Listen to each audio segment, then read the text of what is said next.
Greetings, true connoisseurs of classic vehicles. Today I invite you to a short trip through Mitsubishi history. Mitsubishi Motors Corporation is a Japanese multinational automobile manufacturer headquartered in Minato, Tokyo, Japan. Mitsubishi's automotive origins date back to 1917, when the Mitsubishi Shipbuilding Company, Limited, introduced the Mitsubishi Model A, Japan's first series production automobile. An entirely hand-built 7-seater sedan based on the Fiat Tipo 3, it proved expensive compared to its American and European mass-produced rivals, and was discontinued in 1921 after only 22 had been built.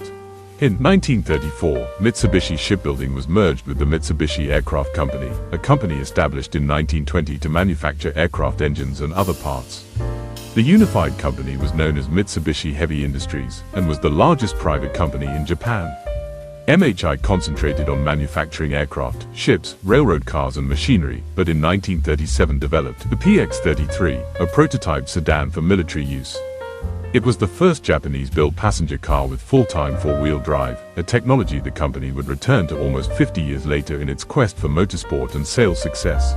Let's learn about the fascinating evolution of the various models and major milestones in the fields of vehicle manufacturing. In addition, if you wish, you can support our channel by liking it or subscribing to Patreon. You will find the link in the description below the video. Thank you. Don't forget to subscribe if you want to see more.